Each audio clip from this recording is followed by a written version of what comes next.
Motor وے پر اکثر سفر کے دوران ہم لیز کی جگہ چپس کے طور پر پرنگلز خریدتے ہیں۔ جہاں یہ پرنگلز مزیدار اور معیاری ہوتے ہیں، وہیں ان کو خریدنے کی ایک بڑی وجہ ان کا سیم سائز اور ان کی پیکیجنگ ہوتی ہے۔ یہ ہمیں ایک سلینڈریکل ٹن میں بند ملتے ہیں، لیکن کبھی آپ پرنگلز کے جار کو غور سے دیکھیں گے تو آپ کو حیرانگی ہوگی کہ پرنگلز کمپنی نے یہ کہیں نہیں لکھا کہ یہ پوٹیٹو چپس ہیں، لیکن ہم انہیں چپس سمجھتے تھے۔ اور مزید حیران کن بات یہ ہے کہ ان پرنگلز کو کسی فوڈ ایکسپرٹ نے نہیں بلکہ ایک میتھمیٹیشین اور ایک کیمسٹ نے مل کر ڈیزائن کیا تھا، جن میں سے ایک کے مرنے کے بعد آج بھی اس کی راکھ اس جار میں محفوظ ہے۔ پرنگلز کی مسٹری سالو کرنے کے لیے ہمیں جانا ہوگا سال 1939 میں، جب دنیا میں ورلڈ وار 2 چل رہی تھی۔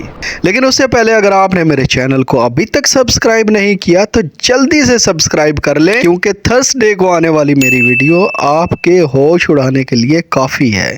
یہ سال تھا 1939۔ دنیا میں ورلڈ وار 2 چل رہی تھی۔ تب امریکنز کمپنی پر حکومت کی طرف سے یہ پریشر بنایا گیا کہ وہ فوجیوں کے لیے ایسے پریزرو فوڈ بنائیں جو ذائقے دار ہوں، فوجی اسے آسانی سے کہیں بھی کبھی بھی کھا لیں اور وہ بہت زیادہ کاسٹلی نہ ہو۔ تب انہی دنوں ایک امریکن کمپنی نے پہلی بار آلو کو راؤنڈ سلائسز میں کاٹ کر اسے ڈیپ فرائی کر کے کرسپی بنا دیا اور فوجیوں کو بھیج دیا۔ امریکی فوجیوں کو یہ نئی ریسپی بہت زیادہ پسند آئی اور اس کی ڈیمانڈ آہستہ آہستہ بڑھنے لگی۔ لیکن اس کے ڈیمانڈ کے ساتھ ساتھ فوجی ایک بات کی بہت زیادہ شکایت کرتے تھے کہ ڈیپ فرائی کرنے کے بعد جب ان کو دوبارہ کھولا جاتا ہے تو ان پر تیل کی ایک موٹی سی تہ چڑھ جاتی ہے۔ یہ تیل سے بھرے ہوتے ہیں اور یہ گریسی ٹائپ ہو جاتے ہیں۔ دوسری شکایت یہ کرتے کہ سفر کے دوران یہ ایک دوسرے سے ٹکرا کر ٹوٹ جاتے ہیں، چورا بن جاتے ہیں، تب ان کو کھانے کا مزہ ختم ہو جاتا ہے۔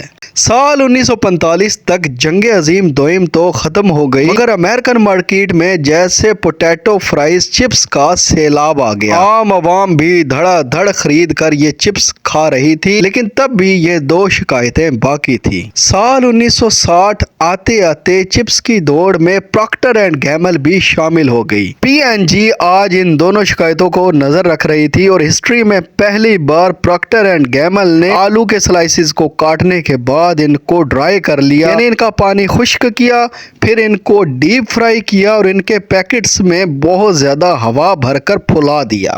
ان پیکٹس میں ہوا بھر کر پھلانے کا مقصد یہ تھا کہ ہوا کی وجہ سے پیکٹس باہری دباؤ کو برداشت کر لیں گے اور پیکنگ اور سفر کے دوران پیکٹس میں چپس نہیں ٹوٹیں گے، ساتھ ہی ساتھ ہوا اندر کے چپس کے درمیان فاصلہ بنائے رکھے گی۔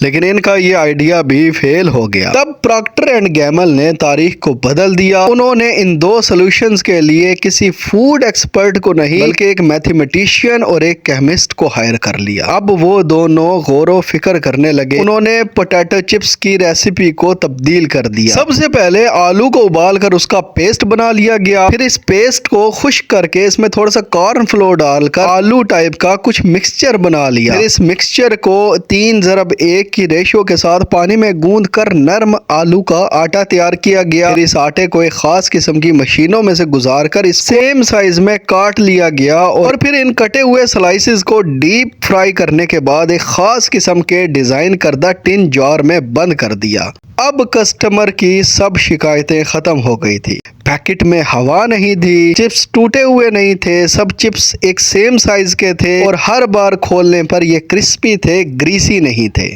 یوں پرنگلز کا دور چل نکلا اور اب یہ انٹرنیشنل برانڈ بن گیا تھا۔ لیکن ایک وقت آیا کہ پرنگلز کی سیکرٹ ریسپی لیک ہو گئی۔ جب لوگوں کو معلوم ہوا کہ ان کو ڈائریکٹ آلوؤں سے نہیں بنایا جا رہا بلکہ اس کو پیسٹ بنا کر لیسدار کیا جا رہا ہے تو ان پرنگلز پر کیس کر دیا گیا۔ اور پھر FDA کی کارروائی کے بعد پرنگلز نے لفظ چپس کو کرپس سے تبدیل کر دیا، لیکن تب تک بہت زیادہ دیر ہو چکی تھی۔ پرنگلز کی مارکیٹ اتنی زیادہ تگڑی ہو چکی تھی اور فلیور بھی اتنے زیادہ آ چکے تھے کہ اب اس کو بیٹ کرنا تقریباً ناممکن تھا۔